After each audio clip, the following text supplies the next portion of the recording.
Stocks, futures and options trading involves substantial risk of loss and is not suitable for every investor. You are responsible for all the risks and financial resources you use and for the chosen trading system. All trading strategies are used at your own risk. So hi everyone, स्वागत है एक और नए video में। सबसे पहले तो sorry क्योंकि मैंने स्कोडा आईपीओ के ऊपर आपको फुल वीडियो एनालिसिस करके नहीं डाला है मैंने अभी तक, बट आज के दिन मैं आपको फाइनल वर्डिक्ट दे देता हूँ कि आईपीओ कैसा है, क्या हमें अप्लाई करना चाहिए नहीं करना चाहिए, फंडामेंटल क्या बोल रहे हैं, जीएमपी क्या चल रहा है इस कंपनी का। तो बिना किसी देरी के वीडियो करते स्टार्ट।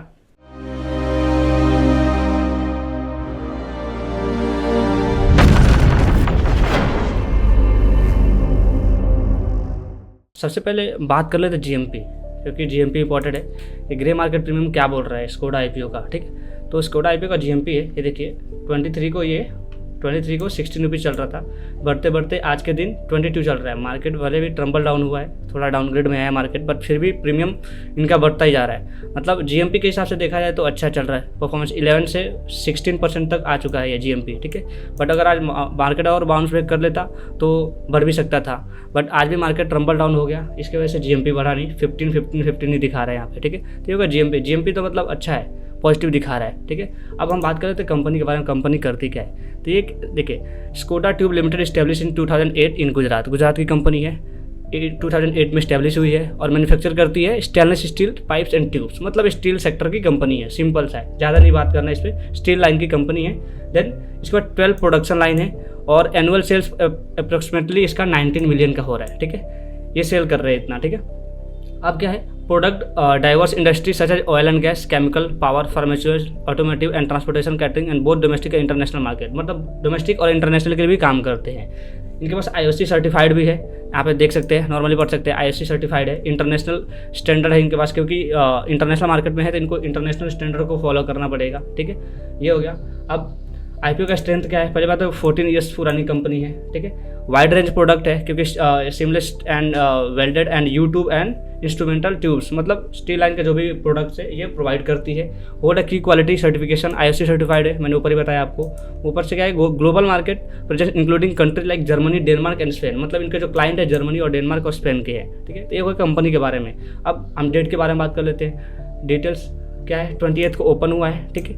30 को क्लोज हो जाएगा, आईपीओ प्राइस है 130 to 140। अप्लाई करना रहेगा तो 140 पे ही करेंगे हम, ठीक है। डीआरएसपी आरएसपी डाउनलोड कर सकते हैं। एंकर लिस्ट भी आज आ चुका है और बीएसई और एनएससी पे लिस्ट होने वाला है। और रिटेल कोटा इसमें ज़्यादा दे दिया है, 35% है। मतलब मिनिमम एंड मैक्सिमम 35% होने वाला है। बुक बिल्डिंग प्रोसेस है, ठीक है। 220 करोड़ का छोटा आईपीओ है। अलॉटमेंट के चांसेस बहुत कम ही रहेगा कि मिलेगा आपको, क्योंकि ओवर सब्सक्राइब होने वाला है, ठीक है। ऊपर से फ्रेश इशू है, all to all fresh issue है। मतलब कंपनी जो भी पैसा उठा रही है मार्केट से अपनी कंपनी में ही लगाने वाली, अपने बिजनेस को एक्सपांड करेगी इससे। फेस वैल्यू 10 रुपीज़ पर इक्विटी शेयर है। प्रोमोटर होल्डिंग 100 का है, डाइल्यूट होकर 85 या 75 तक आ जाएगा आपका, क्योंकि इक्विटी डाइल्यूट करेंगे ये लोग। अलॉटमेंट आपको मिल जाएगा 2 जून को, 3 जून को रिफंड हो जाएगा। अगर नहीं मिलता है तो शेयर क्रेडिट हो जाएगा 3 जून को, आईपीओ लिस्टिंग होगा 4 जून को। अब लगने कितने वाला है, इशू प्राइस बताया आपको 130 से 140 है। 100 शेयर रहने वाला है एक लॉट में, मतलब मिनिमम आपको 14,000 लगने वाला है एक लॉट के लिए।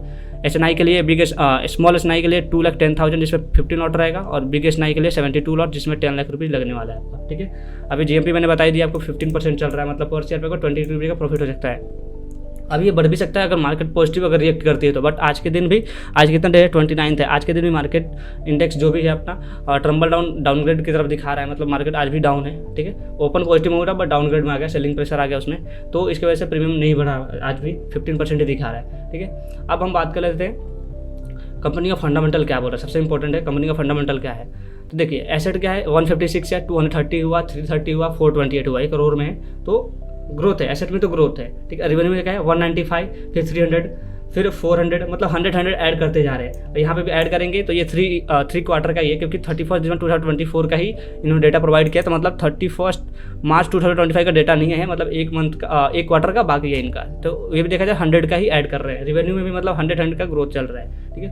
प्रॉफिट क्या कर रहे हैं, 195 पे 1.64 मतलब करोड़ का प्रॉफिट कर रहे हैं। मतलब यहाँ पे 1.64 का करोड़ का ये प्रॉफिट कर रहे हैं। देन 307 पे 10 करोड़ का प्रॉफिट किया, फिर 402 पे 18 करोड़ का प्रॉफिट किया, एंड 360 पे 24 करोड़ का प्रॉफिट किया। मतलब प्रॉफिट में ग्रोथ है। पैट मार्जिन थोड़ा नॉर्मल ही है, मतलब बट ग्रोथ में ही है, नेगेटिव नहीं है, कंपनी नेगेटिव में नहीं है, ठीक है। ऊपर से नेटवर्थ कितना है, 34 है, फिर 45 हुआ, 10 ऐड किया, फिर 20 ऐड किया, 63 हुआ, देन डबल किया, नेटवर्थ देखिए डबल हो गया यहाँ पे 24 में डबल होगा, इसमें भी एक क्वार्टर बाकी है, मतलब समझ लीजिए 180 तक जाएगा आपका नेटवर्थ में भी ग्रोथ है। रिजर्व एंड सरप्लस 33 है, 44 हुआ, 62 हुआ, रिजर्व एंड सरप्लस भी ग्रोथ हो रहा है। बोरोइंग थोड़ा बढ़ा रहे हैं, 109 है और अभी देख लीजिए 202 करोड़ हो चुका है, मतलब 3 क्वार्टर में ही 200, मतलब डबल किया है बोरोइंग्स इन्होंने 3 साल में, ठीक है। तो बोरोइंग उतना कुछ खास नहीं बढ़ाया है, ठीक है। तो ये हो गया आपका कंपनी का फंडामेंटल देख के लग रहा है कंपनी अच्छी है। पहली बात तो नेगेटिव में नहीं है, मतलब इनका प्रॉफिट मार्जिन पॉजिटिव में है, ठीक है। ऊपर से एसेट ग्रो कर रहा है, रेवेन्यू भी ग्रो कर रहा है, नॉर्मल परसेंटेज से ग्रोथ हो रहा है, बट ग्रोथ हो रहा है, माइनस में नहीं है, ठीक है। तो ये हो गया फंडामेंटल के बारे में। अब हम बात कर लेते हैं पी रेशियो क्या बोल रहा है इनका। पी रेशियो देखिए 33 का है, अभी डाइल्यूट होकर 25 हो जाएगा, और ईपीएस इनका जो 4 का है वो 5.54 हो जाएगा, ठीक है। रिटर्न ऑन इक्विटी 28 है, अच्छा है। आरओसी 15 है, वो भी अच्छा है। नेटवर्थ पे 28% का रिटर्न है, ये भी अच्छा है। पैट मार्जिन 4.58, मैंने बताया नॉर्मल है परसेंटेज, मतलब 5% के रेंज पे चल रही है प्रॉफिट मार्जिन। बुक वैल्यू थोड़ा 8 का है, थोड़ा सा हाई है, बट कर सकते हैं अप्लाई हम। बुक वैल्यू को सिर्फ कंसिडर करके नहीं देख सकते, बट बाकी चीज़ भी अच्छी दिख रही है। ऑब्जेक्ट क्या है कंपनी का? Capital expenditure towards expanding production capacity seamless and welded tubes, मतलब कैपिटल एक्सपेंडिचर के लिए पैसा इनको चाहिए कितना? 76 crore. Then funding the part incremental working capital के लिए कुछ चाहिए इनको, ठीक है। उसके बाद जो भी बचेगा वो कॉर्पोरेट पर्पस के लिए यूज़ करने वाले हैं, ठीक है। तो ये हो गया इनका पी रेशियो का। अब हम थोड़ा पी कंपेरिजन देख लेते हैं, पेयर कंपेरिजन देख लेते हैं। पेयर कंपेरिजन में कौन कौन है इनके अगेंस्ट देखिए 4 कंपनियाँ, सूरज लिमिटेड है, वेल्पसन है, वेनस है एंड रत्नमानी है, ठीक है। तो इसमें हम पहले ईपीएस देखते हैं। ईपीएस वहाँ पे देखा था हमने, ईपीएस यहाँ पे कितना था? ईपीएस था 5 का, ठीक है। और सबका ईपीएस अच्छा है, मतलब ये यहाँ पे 4th नंबर पे आ रहा है। फर्स्ट पे आपका कौन सा है? 89 वाला है, ठीक है। सेकंड पे ये है, थर्ड पे ये, 4th पे आ रहा है ईपीएस में, ठीक है। ये 4th में आ गया। फिर हम देखेंगे रिटर्न ऑन नेटवर्थ में इसका कितना है? स्कोडा का 28 है, तो सेकंड पे आ रहा है, मतलब यहाँ पे सेकंड पे आ रहा है, रिटर्न ऑन नेटवर्थ पे सेकंड पे आ गया, ठीक है। अब हम बात करेंगे पी रेशियो कितना? 25 है, तो 25 मतलब फर्स्ट पे आ रहा है। पी रेशियो मतलब कम पे ही लेकर आ रहा है, एक पॉजिटिव चीज़ है। रिटर्न ऑन नेटवर्थ सेकंड पे है, बुक वैल्यू थोड़ी सी हाई है, बट कंपनी क्या है? नेगेटिव पे प्रॉफिट मार्जिन नहीं निकाला है, प्रॉफिट में ही रही है कंपनी, ठीक है। तो ये था स्कोडा आईपीओ के बारे में। अगर आपको अप्लाई करना है कर सकते हैं। मार्केट तो नेगेटिव चल रहा है, बट इसमें अभी तक जीएमपी डाउन नहीं हुआ है, तो आप अप्लाई कर सकते हैं। बट इन्वेस्टमेंट करने से पहले आपके इन्वेस्टमेंट एडवाइजर से सलाह जरूर लें, क्योंकि market is subject to market risk. तब तक के लिए this is Suraj Gupta signing off until we meet again.